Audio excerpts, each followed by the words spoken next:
Now, it's my honor to introduce this morning's keynote. Mr. Rushton Hurley is an educator, speaker, and executive director of New Vista for Learning. Rushton is an educator who believes this is a great time to teach. He has taught Japanese language classes, been principal of an online school, directed a professional development program, and succeeded as a social benefit entrepreneur. His work with teenagers led him to use the internet and video technologies to make learning more active, helping him reach students who had struggled under more traditional approaches. His educational nonprofit, New Vista for Learning, houses a free library of hundreds of short videos by and for teachers and students. He loves creativity, collaborative innovation, and laughing at himself. Please join me in welcoming Mr. Rushton Hurley.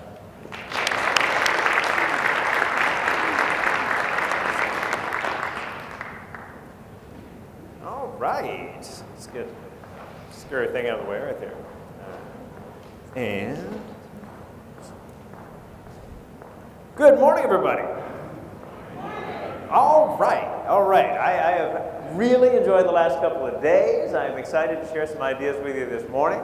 So hopefully you will be able to walk out of here with some good thoughts and some practical pieces as well.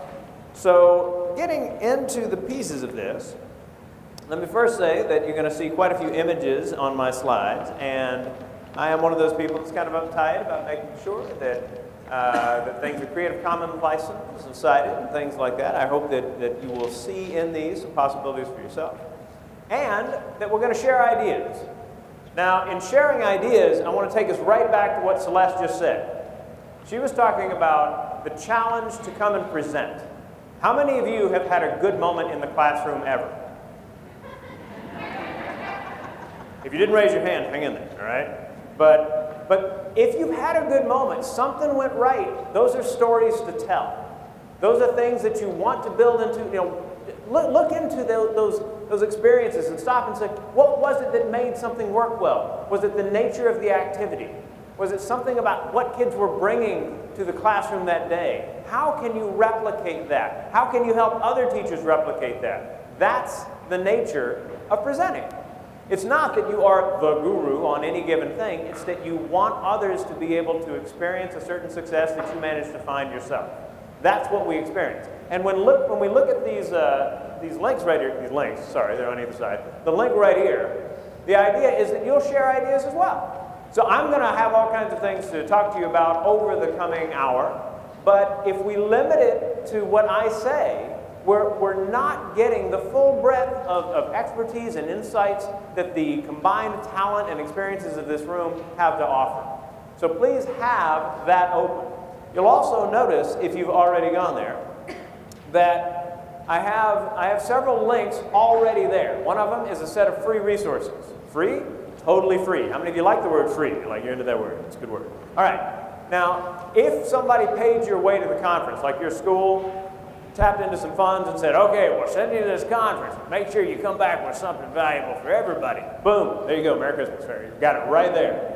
Right? So lots of stuff that you can share with your colleagues and your students in that link. You'll also find in there my Twitter handle, if you tweet, there you go, and also a newsletter sign up. So if I earn your vote for the newsletter over the course of the keynote, then by all means sign up. It's a monthly thing, and if you ever get tired of it, you can just unsubscribe. No offense taken.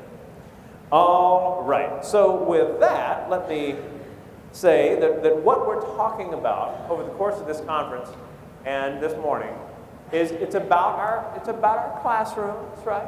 It's about our schools, but mostly it's about you. There's a very famous book that starts out, it's not about you. Here, today, it's about you. It's about what you do every single day you go to work. Every day kids walk into your classrooms and you have that message that allows them to stop and go, ooh, I can do this. Ooh, I like that. Those are good moments. So as we look across some ideas over this session, I want you to think in terms of what can I do with it? What is it that I can take from that and bring to my colleagues and my kids and to my own experiences that might improve it in some way? Now, to be social, a little bit about myself. I'm a native Texan. I come with all of the obnoxious DNA pride that's part of that, right? I did some of my early growing up in Singapore. I was there for 4 years, early 70s, then we moved to Magnolia, Arkansas. I will tell you that a shift from Singapore to Magnolia, Arkansas is a bit of a cultural chasm, really, right? But, you know, families move, that kind of thing. I went to college in San Antonio, returned to Texas. There you have the shrine of Texas Liberty right there. And then after I graduated from college, I moved to Japan, where I was for 1.5 years. I went on to spend a year in Western Australia studying Japanese, French, and African history, and they kept saying, "You're here to study what?" Right? You know? And it was a great experience because I got the chance to see how people were bringing things together in ways that I hadn't seen before. Then went to graduate school out in California and became a high school teacher of Japanese language in the city of San Jose. Now, San Jose is a good place, all right? It doesn't look like the moon. That's actually just the city hall area. But it's one of those experiences in your life when you first start teaching where you begin to get a sense of what it is that might matter to you in terms of how you do it. So about a decade after I started teaching, I became a principal, and then a principal of an online high school. So this is approximately the technology we were using at that time. Younger teachers in the audience, that's what we had before cell phones right there. Just in case you were confused. Right? Now, we moved back to California. My wife and I moved back to California in 2004, and in 2006, I became one of the first group of Google certified teachers. Now, that's not to say, ooh, dig me, I've got a corporate label on my name. That ain't it. Instead, what I'm saying is that being in a place like Silicon Valley where people are constantly trading cool ideas is something special. And if you have ever worked with a set of colleagues locally or internationally on sharing ideas, you know what I'm talking about with this. We need those kinds of moments to avoid the isolation that is the cancer of the educational system. Now, that interest in innovation actually spreads into service for me as well. I'm a Rotarian. Any other service people in the room? Service people? You guys aren't in there. Anyway, so that's it. How does this connect to innovation? I'm a member of an online service club, the Rotary E-Club of the Southwest USA. You know, it's one of those things where if you're like, oh, you know, I'd like to join something like that, but they have lunch meetings. Certainly can't do that as an educator. Well, if it's an online club and you can do the meeting anytime between Monday morning and Sunday night, you know, that's a little bit different. So a lot of different things are becoming possible for us as educators that haven't been possible before. And, like was mentioned before, I have my own little nonprofit. The nonprofit is called Next Vista for Learning. It's at nextvista.org, and it's an online library of videos by and for teachers and students everywhere, free to use, free to contribute to, free to download from, all for a student audience, all screen content. It's my own little attempt to save the world from ignorance, one creative video at a time. Boom, there you go. So, I've said that once or twice before. Now, as you look at that site, I hope you'll give it a look, you'll see that there are 3 collections in the video library. The library includes academic stuff, that's the light bulbs piece, also a bunch of careers videos, over 100 videos about different careers. We have a set called Global Views, which is about different places around the world, young people telling about how they see their communities, and then one called Seeing Service, which is about the joy and meaning that come from helping others. So I hope you will give that a look as you go. Now, as we begin to talk about these things, I want you to stop and think a minute about your school. Take just a minute, and with the person sitting next to you or somewhat close to you or something like that, talk about a strength of your school. And let me give you a little bit of a framework on this, right? When I say strength, I don't mean this. We really care about children, as opposed to all those schools that don't, right? Instead, zero in on something specific. What is a specific strength of your school? Talk with each other and go.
Ooh.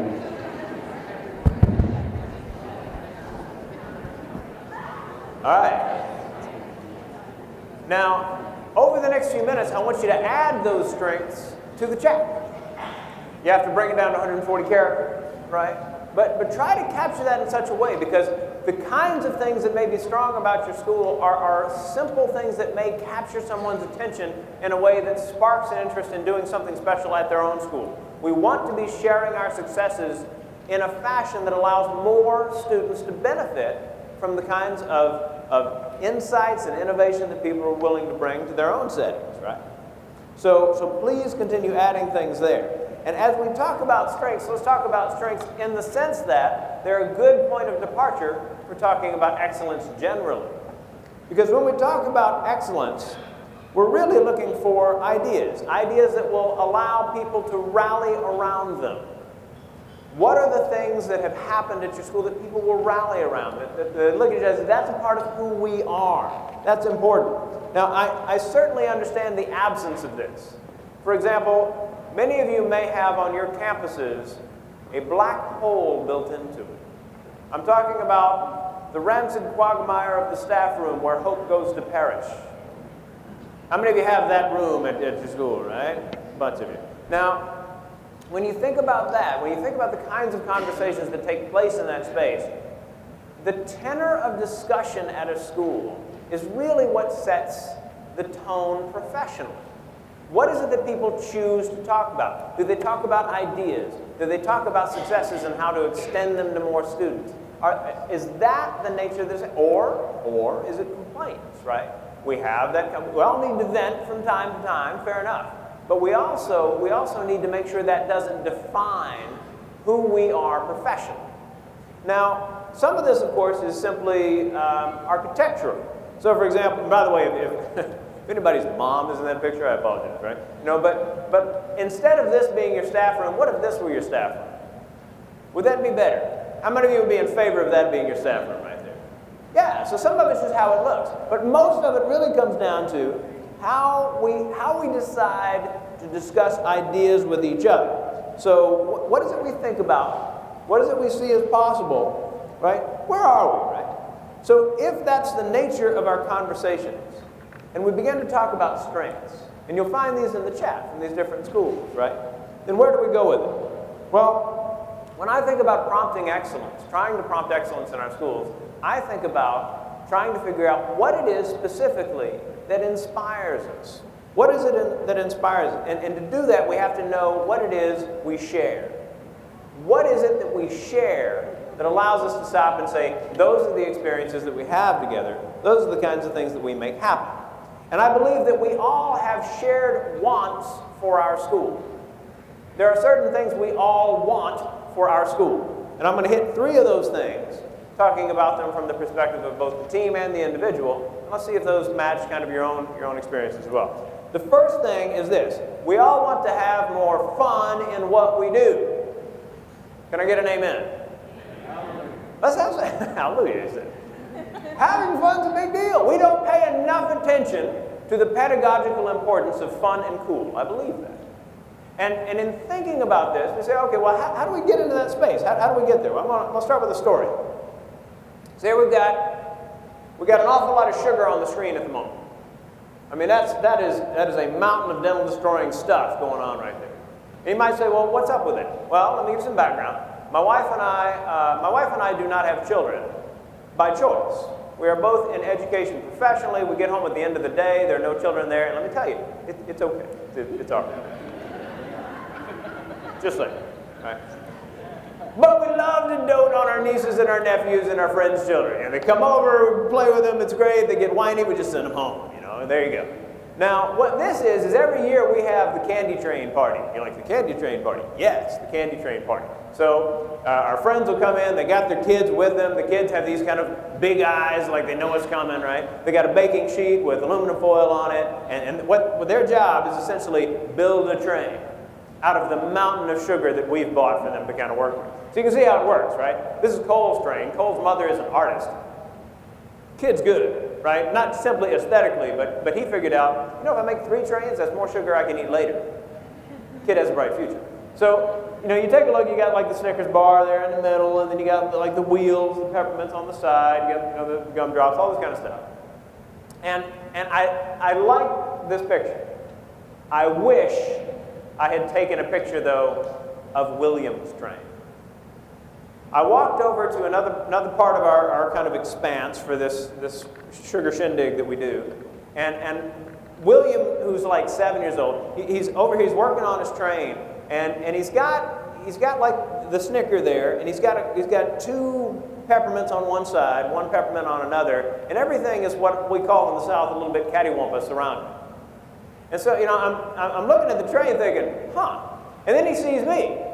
He says, check it out, this is my train. I said, yeah, pretty cool. He said, look, it's only got 3 wheels. You know why? I said, no, why does it only have 3 wheels? That's because it got into a battle with a dragon.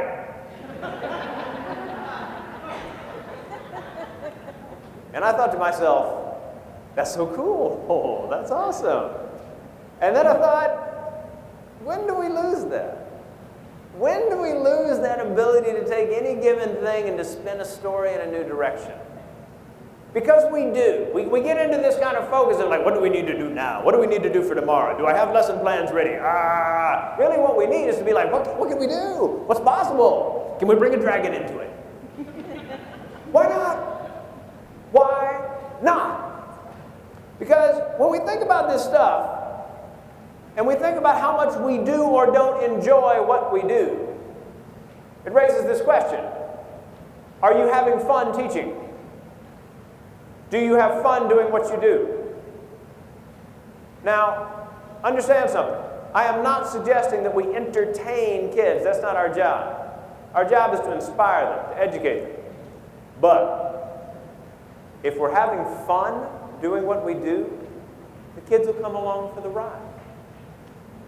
That's where I'm going with this. When you think about the work you do, are you having fun? If you're not having fun teaching, something needs to change. I'm not telling you to go out and get another job. What I am saying is something about how you go about your job needs to change. Because you are more effective when you walk in there with that, I can't wait to show you this kind of thing going on. That makes a difference for kids. It does.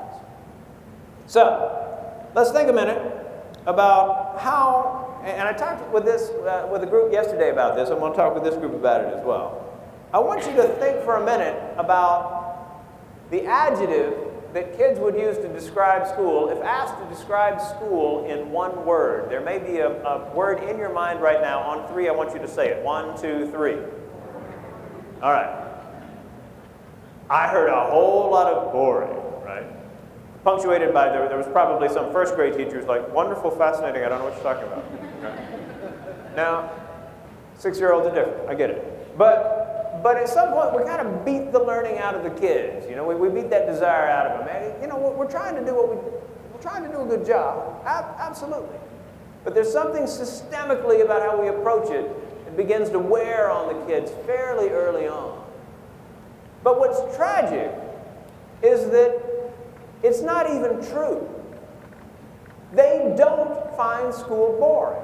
That isn't it. They actually like school. They like being around their friends. They like being around caring, stable adults in a somewhat structured environment because many of them go home and there's none of that there. They like school. Now, the problem is their vocabulary. It isn't expansive enough to explain what they really feel, which is this. They find school not boring, but predictable. They find school predictable. They walk in and they kind of know what's coming. They walk into the class and like, all right, we're going to do 5 minutes of this, we'll talk about 5 minutes of that, we're going to do 10 minutes of pair share, blah, blah, blah, blah. You know, they just kind of know what's on the way. And so they move into that lower gear. Consequently, we need to find ways to break the predictability that they experience. And one of the best ways to do it is by using images. We talked about this in much more detail in that session yesterday, but I want to show you a couple. Here's an image that I find inspiring. Can you tell what this is? It's a school. It's a school that takes place under a bridge in Delhi. Now, there's a lot about this picture that I find quite amazing. I mean, you see the kids' bikes in the background over there. They're all sitting on the bricks with their, with their paper out making notes. And then there are those two guys on the right who show up to teach them. They've got kind of makeshift chalkboards on the side of the concrete wall holding up another part of this bridge, right? Man, you ever feel like you don't have enough? You don't have what you need? Sometimes we need perspective. I'm not saying we don't have needs, we do. But man, different level right there. And there are other things as well. There's the baggage that the kids carry when they walk into our room. There are images that capture this and don't need a whole lot of commentary. For example, this one.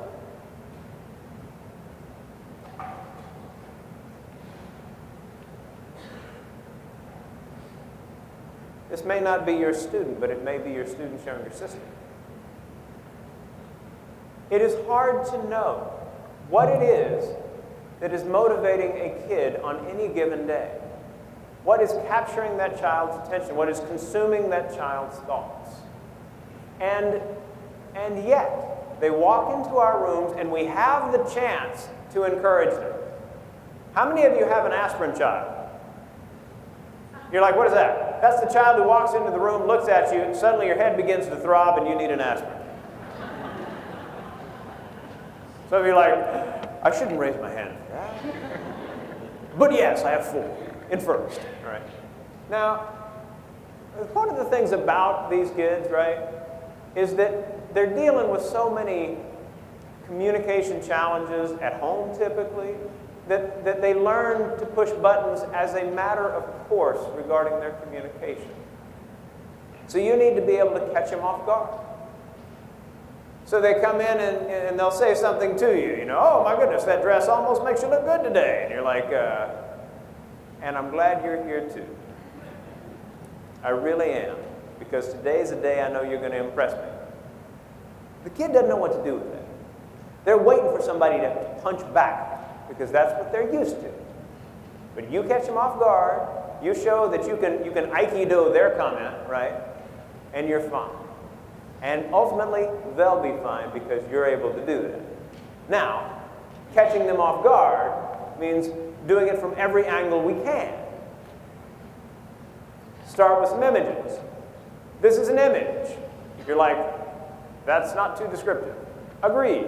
With the person you talked to before, or the people you talked to before, I want you to come up with at least 3, not 1, not 2, at least 3 explanations of what this picture might be.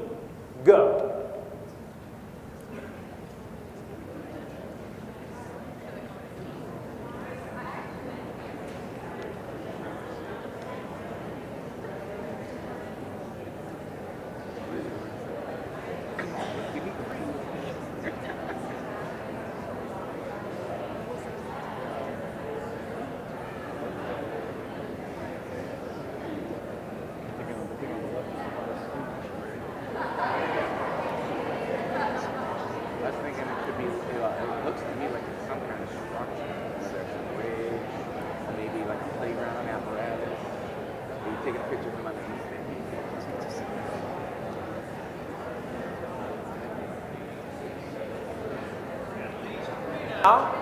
At least 3.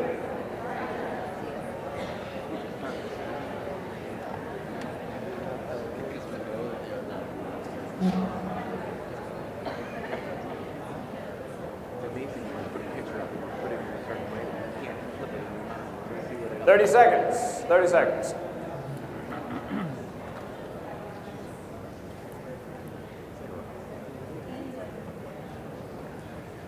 All right. Now, think about the answers that you just heard. So the different explanations of what this picture might be. So these might be things that you said, the person that you were talking to said. It could have been a set of answers being traded by the voices inside your head, right? Think among those answers and choose which one is your favorite. You had at least 3. If you did this right, you had at least 3 to choose from. Choose the one that you liked the most. Which was your favorite answer? Now, I'm about to show you what this is. But before I do, have that favorite answer clear in your head. This is a smaller piece of this picture right here. So it's this part right over here. I'm going to go back, take a look. There you go. Now, my guess is that some number of people in the room nailed it. They actually guessed what it was. Here's my second guess. That nobody chose that as their favorite answer. That their favorite answer was actually something that prompted them to laugh, to think about things from a new angle, that got them thinking in a new way. That the favorite answer was actually superior to the right answer. Often what we do in our schools is we get so focused on the right answer that we deprive ourselves of hearing our students' great answers. We need to make sure that is not what we do. We have to help them learn to get right answers, sure, but we don't want our classes to be defined by the tedious pursuit of right answers. We want them to be able to share their thinking in such a way that they begin to build off of each other's thoughts in order to innovate, to get excited about possibilities, and not simply keep score as to how many right answers they got. Now, when I think about this, I think about the fun of learning. I think learning is fun. I think it's fun to be able to go, wow, I couldn't do this yesterday. Wonder what I'll be able to do tomorrow. I think that's fun. So, I've got a video that I think captures this pretty darn well. This video is by a guy named Rick Marecki. He's put out some really cool pieces. And I'm going to play this for you. I want you to think about what it may say about teaching as you watch. It's only about a minute long, so here we go.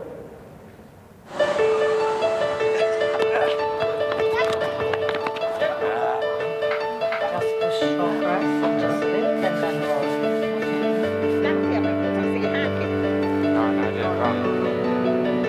Mommy smells of the wines. Do you like the smell? Most important to feel, you listen.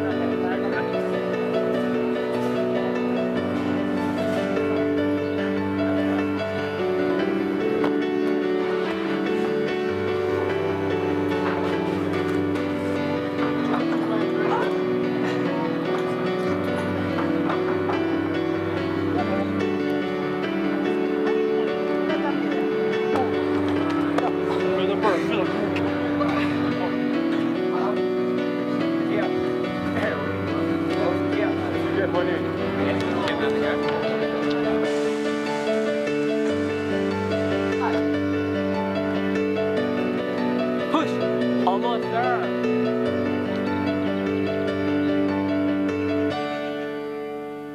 Talk with the person next to you about what came to mind. Go.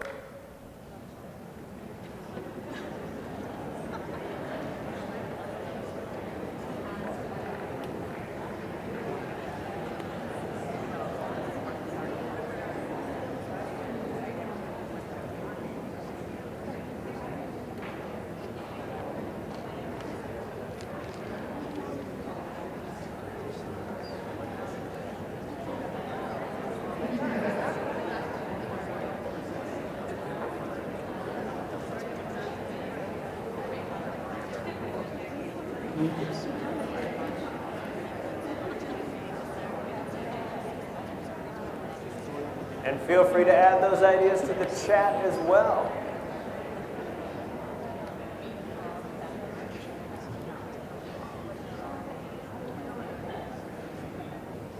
Now, how many of you in watching that, you thought to yourself, that looks just like serious fun right there, right?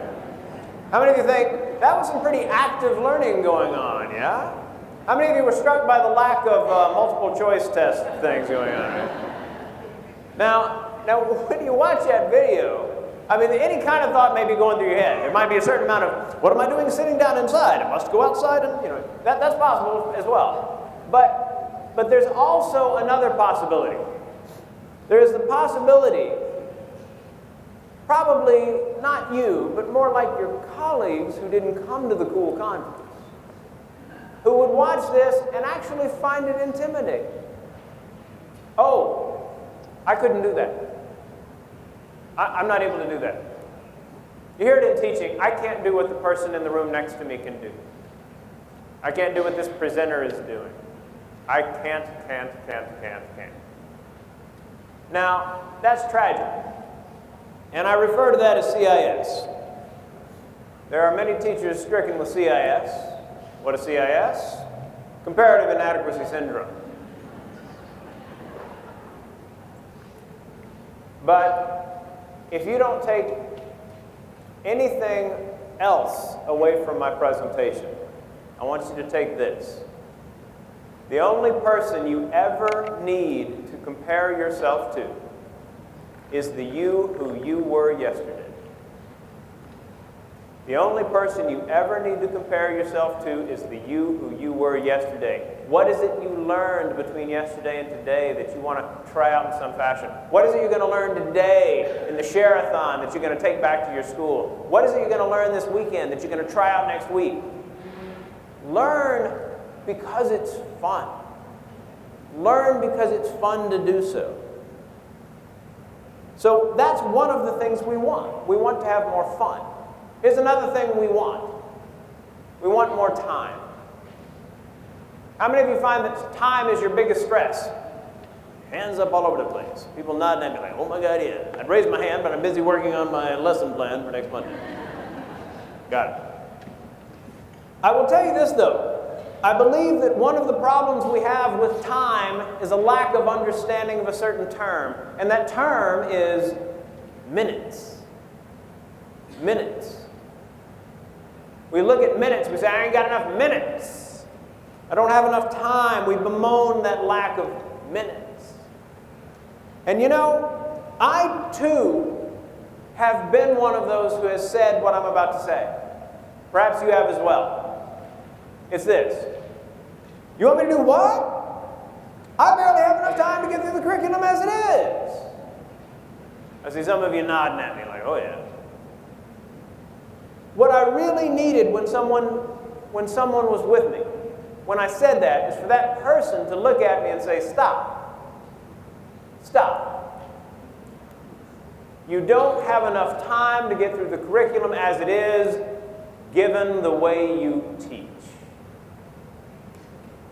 Now that sounds like harsh critique. It's actually a message of hope. Whatever it is that causes us to be like, oh, about time, there are ways we can improve in what we do such that time isn't that kind of stress. We can improve. Is there anyone in the room so good at what you do that there is no way you can improve? Anybody? Just a few, all right? You get it? We can find things that we can bring to what we do that makes it all the easier to tap into the resources that are out there, to find the stuff that will allow the aspirin kid to actually like showing up in your class.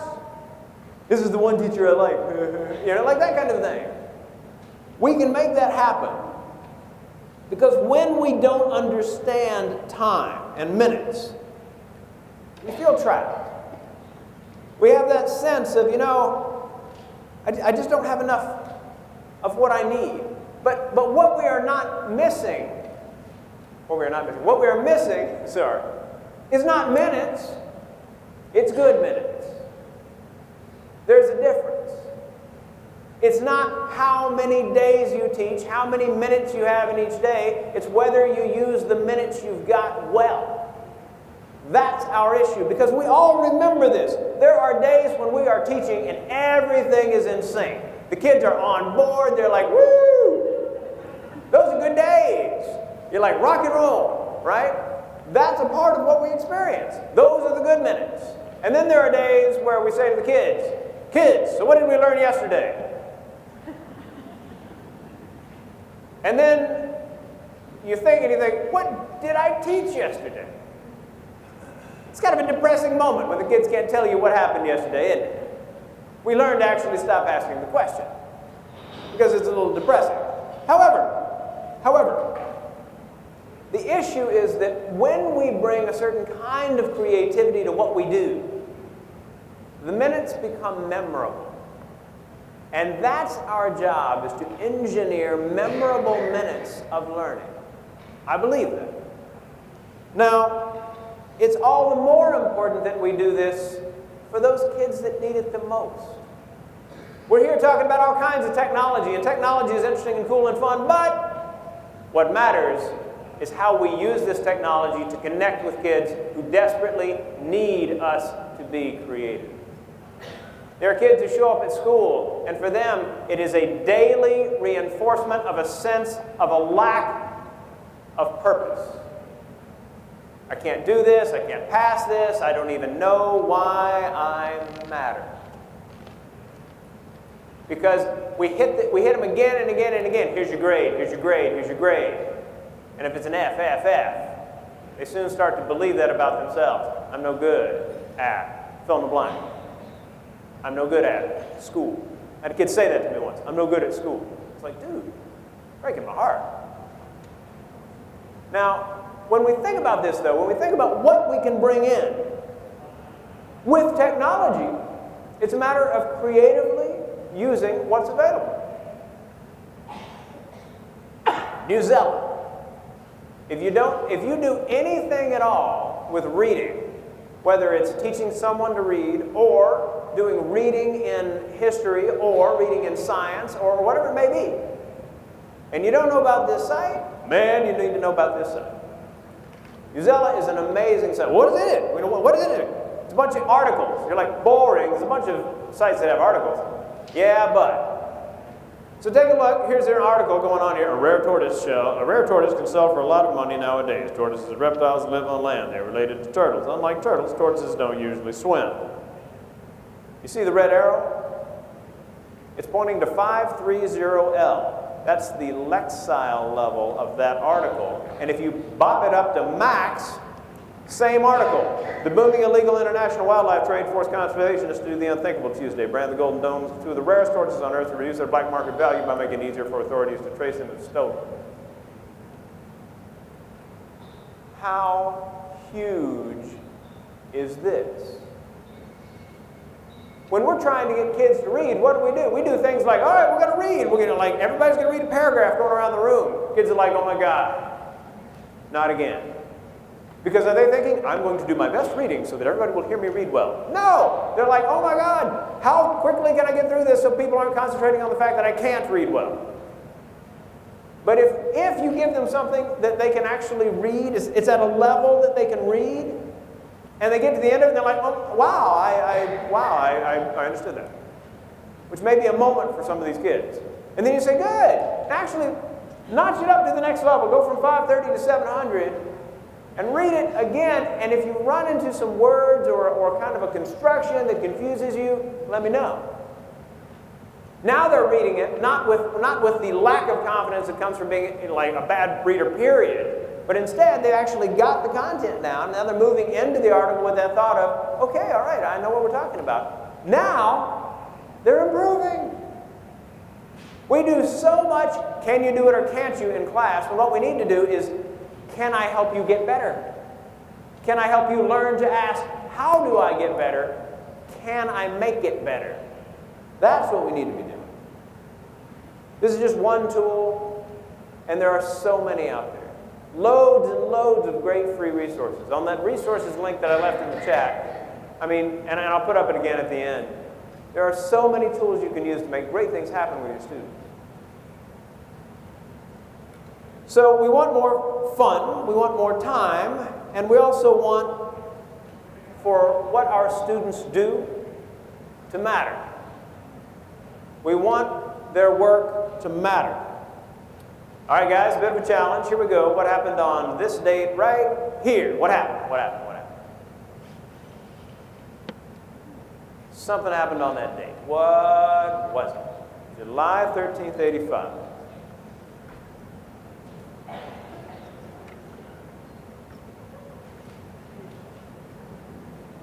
Now, I know there's going to be a couple people in the room that are like, dude, I wasn't born, you're old. I got it.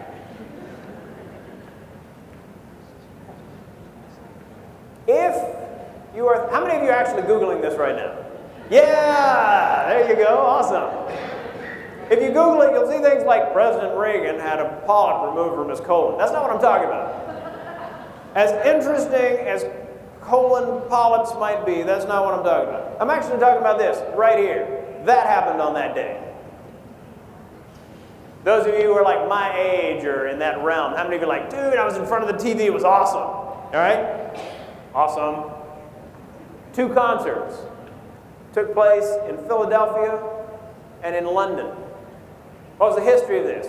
Bob Geldof in England in late '84 got a bunch of musicians together, a bunch of pop folks together and said, let's cut a song. And they did a song called Do They Know It's Christmas? This was about the terrible famine that was going on in East Africa at the time. Terrible, terrible famine. And they said, let's see if we can raise some money to make a difference. And then a bunch of American artists, not to be outdone, got together in early '85 and did what? We Are the World. And then there was this concert in July of '85. It was a time when an industry not known for thinking about the larger world managed to transcend itself. It was a time when an idea caught fire. Because a good idea can catch fire. And that can be something special. Take a look. I hope you have seen the video Kane's Arcade. If you haven't, you need to. It's actually the top link. In my resources section, there's like 5 sections, right, of the resources pages. The last one is called Sources of Inspiration. And the first link on that page is Kane's Arcade. Don't watch it now, right? I mean, later, right? But this is about a young man who built an arcade out of cardboard and waited around for somebody to notice. And then someone did and shared the idea, and a community rallied around a child. More recently, about a year ago. Remember this? Remember Bat Kid? Kid in Northern California with a rare form of cancer wants to be Bat Kid and wants to help save the city with Batman. That's his wish. Make-A-Wish Foundation. And 100,000 people in San Francisco helped him do it. That is what we're about. Now, when you think about the different things that kids can do to inspire this kind of response, we then stop and say, what are we doing to generate it in the students that we work with on a daily basis? I'm going to show you another video. This video is called Food Bank of Solano and Contra Costa counties. This is done out in my part of the country. If you're wondering about the 6:06 a.m. time frame, I live in California, right?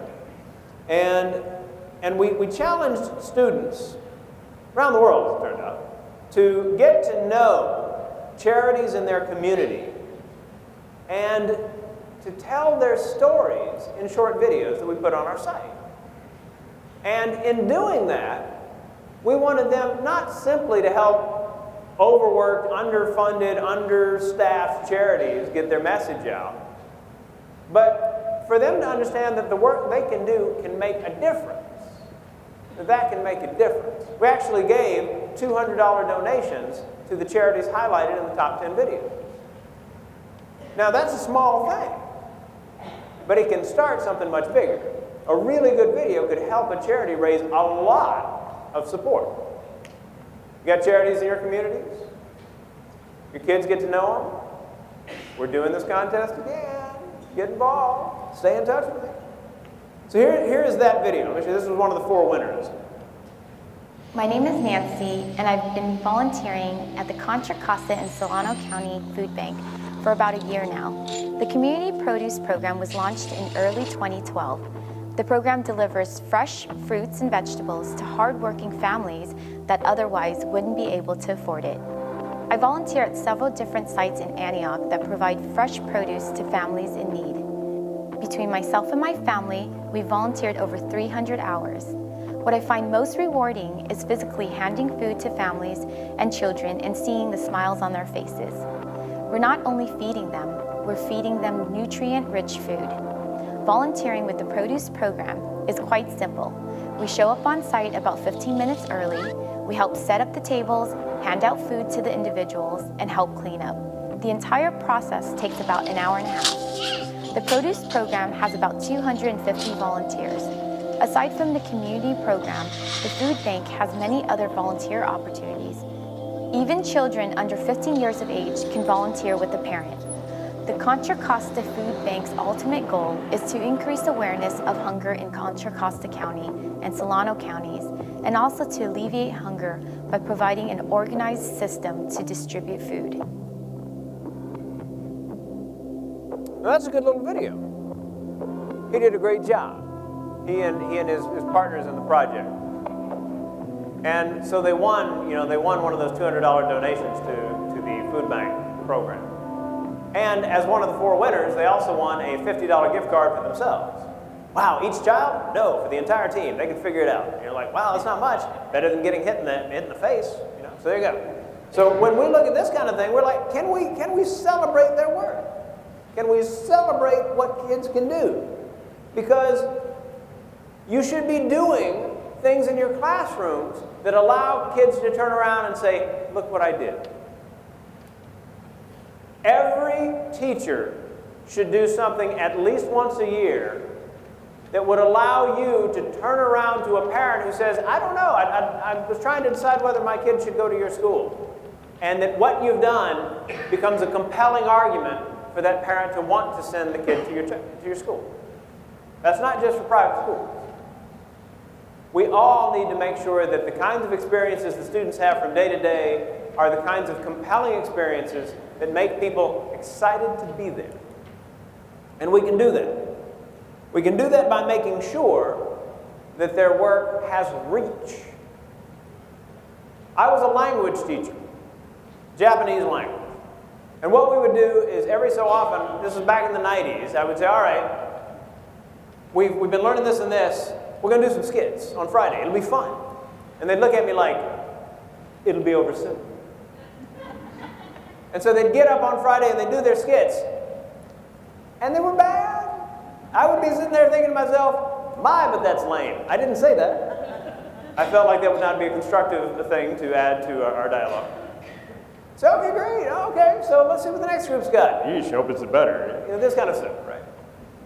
And then in 99 or 2000 or whatever it was, I switched to having them do video. I'd gotten some Macs in the summer, learned to use iMovie. I actually put it off for weeks because I thought it was going to be really hard. I was at inbox 0. I was so intimidated by actually learning to use this thing. No, I'll just answer another email. No more email. That was then. It was 15 years ago. Inbox 0. It was good. Hadn't really happened since, still. Right? And then one day after lunch, sat down with a tutorial, and 90 minutes later, I'm like, what? That's it? Oh my God, I was so worked up about it. Right? It's easy. There are tools out there that make it easy. Easy is good. If you've ever sat in front of a piece of technology and you thought to yourself, I'm just not getting this, that's not your fault. It's the fault of the company that didn't put together something intuitive enough that you could learn. If they're going to sell it, it needs to be good enough for you to be able to go, okay, yeah, I get it, all right. And that's what they need to do. How many of you find that a liberating thought right there? Okay, liberating. Good, right? So I started doing video with the kids. The first time we sat down together to watch their videos, palpable excitement in the room. I'm like, okay, guys, we're going to watch the videos. They're like, woo, woo, right? So we started watching the videos, and 2 things knocked me on my keister. One was this. They were celebrating each other's work. At the end of every video, they were like, that was great, that was awesome. I'm like, oh my God, how many of them go home and no one ever says to them about their work, that was great, that was awesome. And here they were just doing it for each other. Second thing, The quality of their work had gone through the roof. It was so much better. I'm sitting there thinking, where was this during the skits? And then I figured it out. When I had them do skits, they were getting up and they were standing in front of people, which is like one of the great fears in life, right? And they're just thinking, the sooner I get this done, the better. Not, I'm going to show Mr. Hurley what I've learned. No. They're just, you know, how soon can I like finish this before I become the laughingstock of the school by some mistake?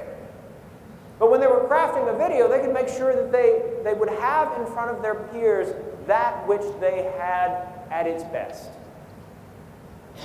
They knew what everyone else would see. That's important. If you were here yesterday morning for the keynote, you heard Ken talking about publishing work. Publishing work. Why is it important? My story about video captures that thought for me this way. And I've been saying this for several years, I'll keep saying it. When students know that others will see their work, they want it to be good. When it's just for the teacher, they want it to be good enough. We'd like to think we're the caring adults who bring out the best in our students. Sometimes we are. From their eyes, we're the caring adults who will forgive their frequent lapses into mediocrity. It's okay. It's the teacher. He likes me, she likes me. It's all right. And we give them the face, oh, you could do better, I know. And then we all go on with our lives, right? But when the audience is larger, things change. They change. Now, so we have these shared wants. For fun, for saving time, and for making what we do matter. These things are shared for us. But what stands in the way? What are the barriers that keep us from being able to explore this much more interesting professional world that is that close to where we are right now? Well, one is a fear that things will go wrong. How many of you are working with technology have never once had something go wrong?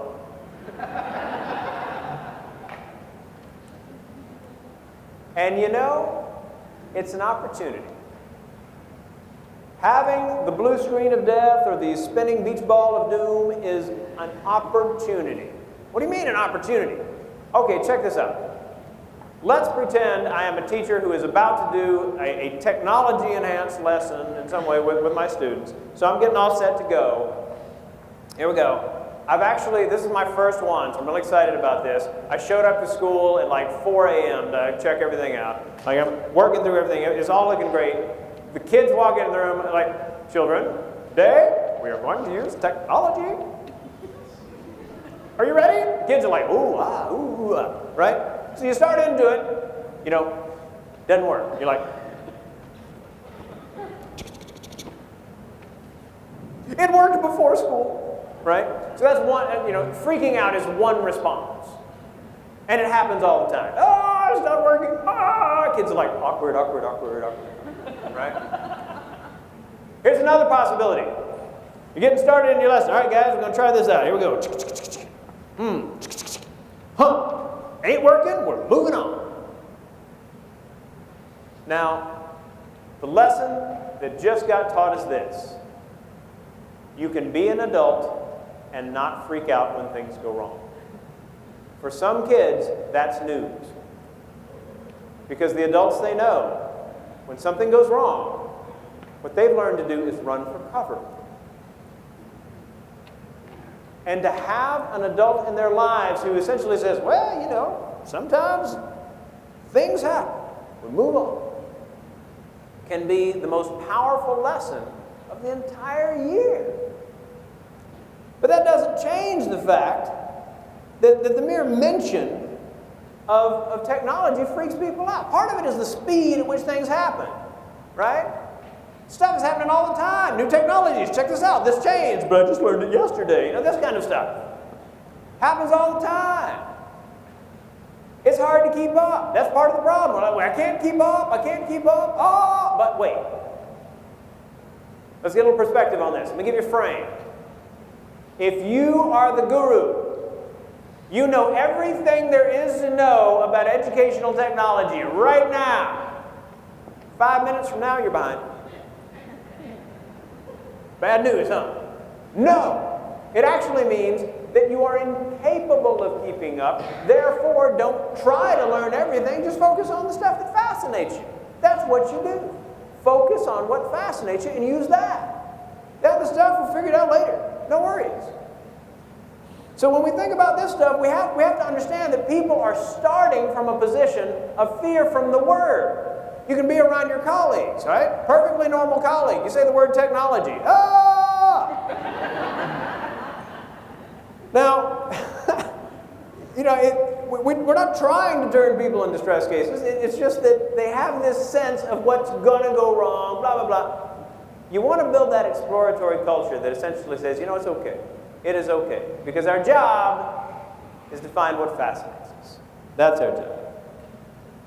There are a bunch of projects at my nonprofit that I invite you to actually take an interest in. Things like the service video project. We do challenges where we ask students in 90 seconds or less to creatively explain something one might encounter in school. We do these 3 times a year. We've still got like 2 weeks before the fall one is due. So if you got some kids who you think, give us a shot, see what you do. By all means, follow the rules. You have to use Creative Commons licensed material from specific sites and to cite them properly, right? Properly, thank you very much. Properly. But that is where we are. So what kind of atmosphere do we create when we do this kind of thing in school? What kind of atmosphere are we shooting for? I'm going to tell you a story. A story about a friend of mine named John Lozano. He's a teacher at a school in Campbell, California. And he had a group of 7th graders, and he said, all right, this is a digital media class. He said, I want you to create a video that tells how you see the world. Now, one of the students, Michael, heard this and thought, I know I see the world differently. I know I do. The other kids seem to just see things in a different way. They seem to have a much easier time connecting with each other and talking. There's something different about me. And he went home and he told his mom about the assignment. Mom, I'm supposed to make a video about how I see the world. And his mom decided that it was time. It was time to tell Michael why he's different. And I'll let Michael tell you that story in the video that he made as part of this assignment. Hi, my name is Michael. I'm at Easterbrook Discovery School, home of the Huskies. I have good grades, I'm athletic, I like to read, and I enjoy history. I use the computer very well. I've been on honor roll. I always try my best. I don't really have many friends, but I do enjoy school. Oh, one more thing. I have autism. What is autism? Autism is a genetic disorder that controls a person's social interactions, communication, and repetitive behavior. Autism can affect a human's brain, creating the feeling of depression, anxiety, and anger. So, what does this mean? Well, it means I have difficulty in almost all social situations. I really don't intend to be so different, but sometimes I can't help it. You can imagine what happens when I'm at school. A lot of students think I might be different and really don't want to talk with me. Well, that is not always the case. Some kids talk to me, but you see, I have a hard time understanding different perspectives or daily social interactions. Some students can make friends and socialize much easier. I really wish I could be like other students, just go with the flow. I have more flexible thinking, but I'm more concrete, more black and white. Autism is not like the flu. It is not contagious, and you don't get it by interacting with me. Sometimes I think the flu might be better. After a few days of resting in bed, you can feel normal again. Unlike the flu, I will always have autism, which means it is hard to feel normal when everyone looks at me different. I try to fit in. I try to be cool. so it's frustrating when kids look at me different. I have good and bad days. This is the hard part.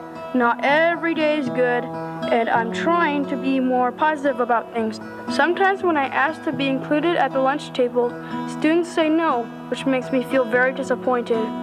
Hey, what, mind if I sit and have some lunch with you? No. I usually spend recess and lunch by myself or standing watching other kids play. I just want to be included. Everyone wants to feel included. I think every student wants to feel that feeling. But in my world, it is really difficult.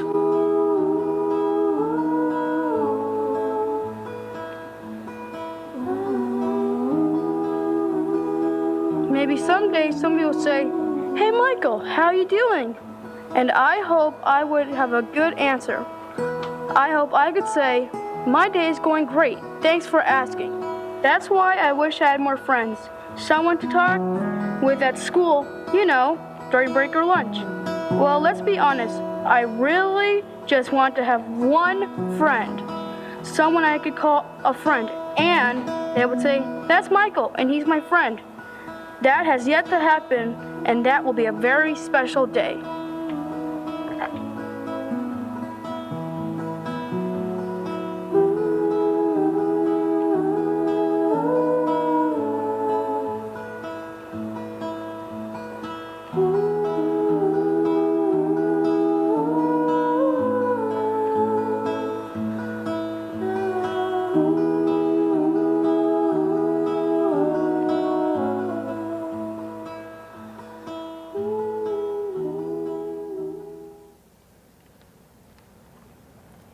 Are we creating avenues for kids to be able to tell their stories?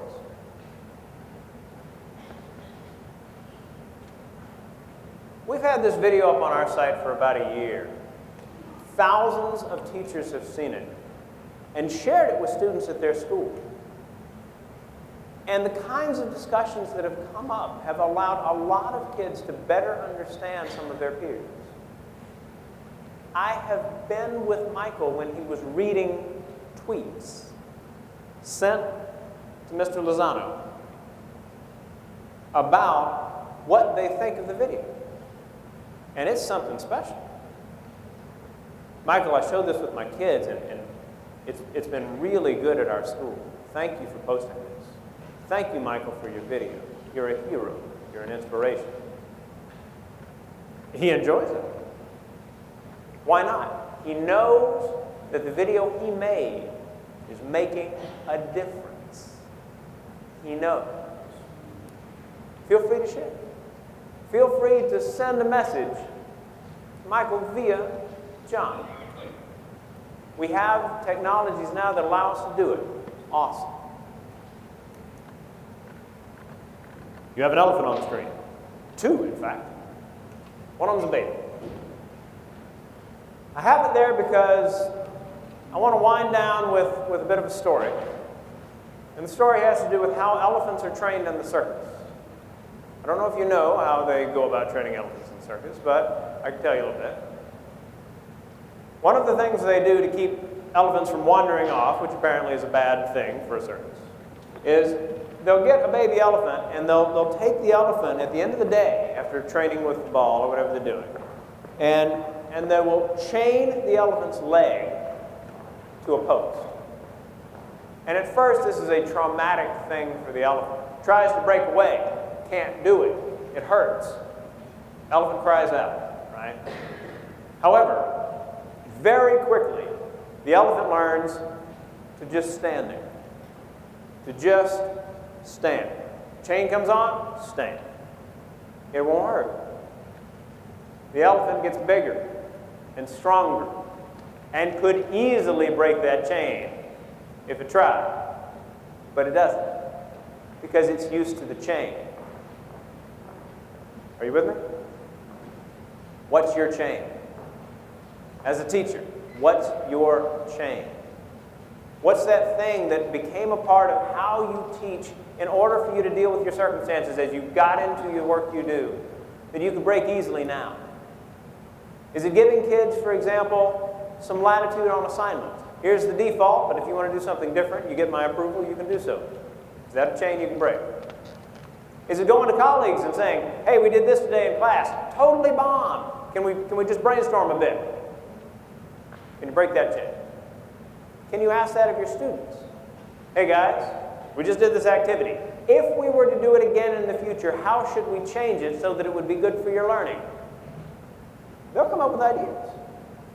Some of them will be lame, give us less homework, that kind of thing. And then some kid will say, well, what if we did this? And it may be the idea that changes your professional life. They have ideas. They're experts on this. Now, if you have questions, I am happy to talk to you. Come on up. I'd love to connect with you, talk about your experiences, about things that you are wondering as well. And whoa! And here is how to stay in touch with me. That is so funny. Oh, man. Control R. Yeah. All right. Now, there's my email address, my Twitter handle, our video library. There's my Instagram handle. @Rushton was taken. I was a little late to Instagram, therefore, @Rushton was taken. Thank you, the 7 of you who laughed. All right? There are the free resources that are also in the chat. There is the newsletter sign up, so feel free to join the newsletter. If you don't like it later, just unsubscribe, no worries.